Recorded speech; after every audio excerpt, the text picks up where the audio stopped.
I've tested dozens of office chairs for under $300, and most have been terrible. Colamy has been a bright spot, though, with two of their chairs being my go-to picks for under $300.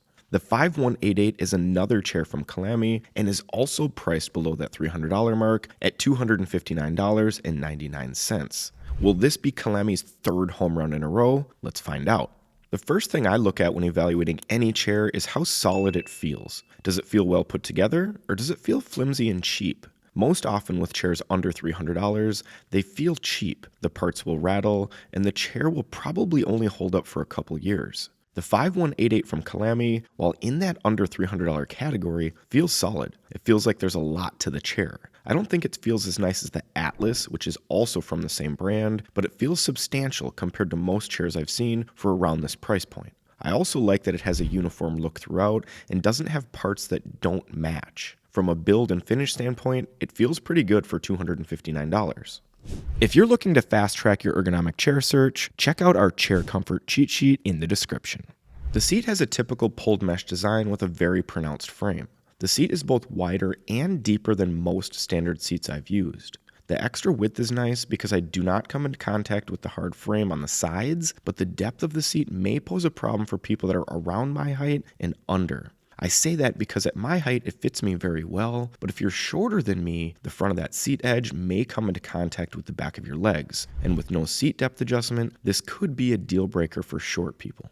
The front lip is always a point of concern for me on mesh chairs, but the 5188 does a pretty good job here. They didn't remove the pad, like more expensive Ergohuman and Aeron options, but they did give the front a considerable waterfall. This really helps to limit the creasing problem most mesh chairs have with the front of their pad on the back of my legs. While I still prefer a padded seat to a mesh seat, the 5188 has a pretty good design, especially for a chair priced at $259.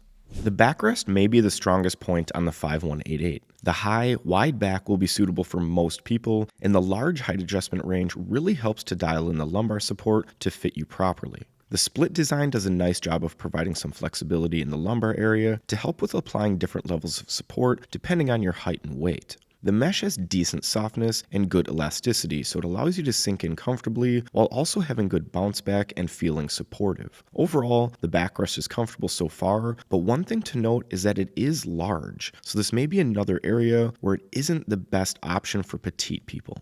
The headrest features the same mesh as the seat and back, so it keeps the uniform look and same comfort level throughout the chair. The headrest has good height adjustment range as well as full tilt. While the ranges are great and the headrest is massive, it doesn't always hold its position. That would be my only complaint using it so far, but otherwise I think the headrest is great.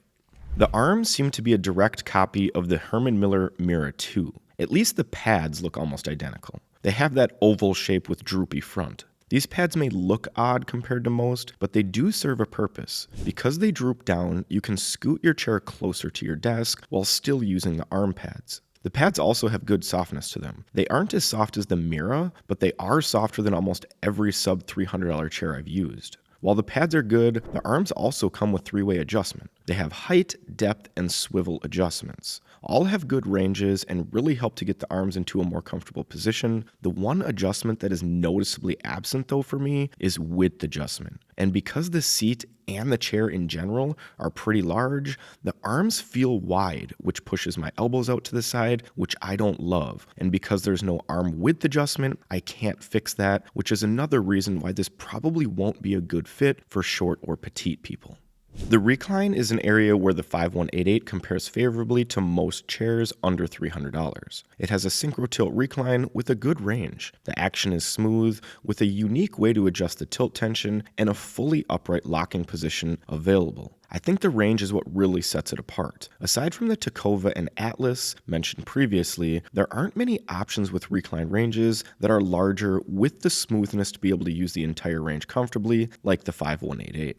I have not found an office chair footrest that I have really liked. Unfortunately, the 5188 didn't stop that trend, as I feel that the footrest is the weakest point of this chair. I get the idea, but it's just so hard to execute and make it comfortable to use. The footrest on the 5188 has a little bit of padding, but it's small overall and has a hard plastic edge around the entire footrest. It just isn't comfortable to rest my legs on because the plastic edge digs into them and cuts off my circulation.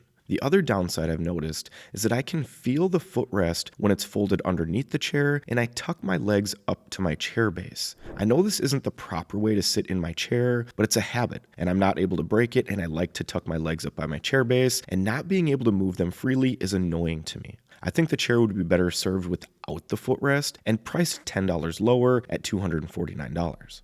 If you've watched my previous videos, then you know that I'll be the first person to tell you to get a padded seat over a mesh seat. But for those of you that do like mesh chairs and don't want to spend $500, this 5188 from Colamy could be the ticket. I don't think it's best suited for short or petite people, but certainly a chair that you should consider if you're average or larger height and want something under that $300 mark.